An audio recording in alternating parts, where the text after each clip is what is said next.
নড়াইলে প্রতিবন্ধী শিশুদের নিয়ে ক্রীড়া পরিদপ্তর, যুব ও ক্রীড়া মন্ত্রণালয়ের উদ্যোগে ক্রীড়া আনন্দ উৎসব ও পুরস্কার বিতরণী অনুষ্ঠান অনুষ্ঠিত হয়। শনিবার সকালে জেলা ক্রীড়া অফিস নড়াইলের আয়োজনে বার্ষিক কর্মসূচি 2025-26-এর আওতায় জেলা শিশু শিল্পকলা একাডেমির মাঠ প্রাঙ্গণে এই আয়োজনটি করা হয়। সম্পূর্ণ আয়োজনটি ছিল বিশেষ শিশুদেরকে ঘিরে। তারা বিভিন্ন রকম খেলাধুলা এবং আনন্দ করে পুরোটা সময়। বিশেষ অতিথি হিসেবে উপস্থিত ছিলেন এম মাহবুবুর রশিদ লাবলু, মোহাম্মদ আব্দুল রাকিবিল বাড়ি, মোহাম্মদ রোস্তাম আলী, মোহাম্মদ মঞ্জুরুল রহমান পান্নু।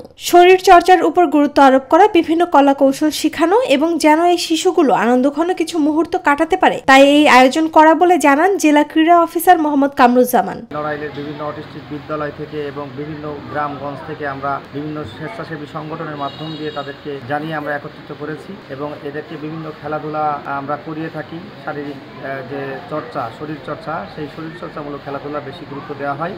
এছাড়া বিভিন্ন কলা কৌশল শেখানো হয়।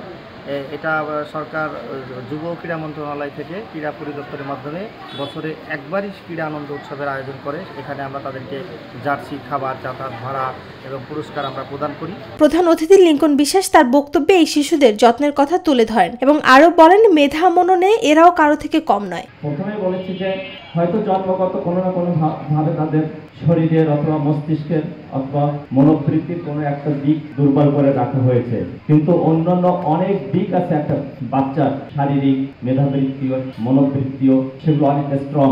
এই জায়গাটাকে শুধু বিকশিত করে তোলার জন্য তার পাশে একজন মানুষকে ওই অমিতাভ বচ্চনের মতো লেগে থাকতে হবে। এমন আয়োজনে অভিভাবকরাও আনন্দিত। বছরে একাধিকবার এমন আয়োজন করার কথা তুলে ধরেন তারা। আমাদের বাচ্চাদের ভালো আনন্দ লাগতেছে, গার্জিয়ানদেরও আনন্দ লাগতেছে।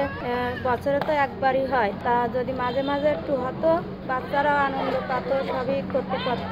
এই ক্রীড়া আনন্দ উৎসবে 60 জনের অধিক অটিস্টিক শিশুরা বিভিন্ন খেলায় মেতে ওঠে। উৎসবের শেষ পর্যায়ে প্রতিটি শিশুকে জার্সি ও পুরস্কার প্রদান করা হয়।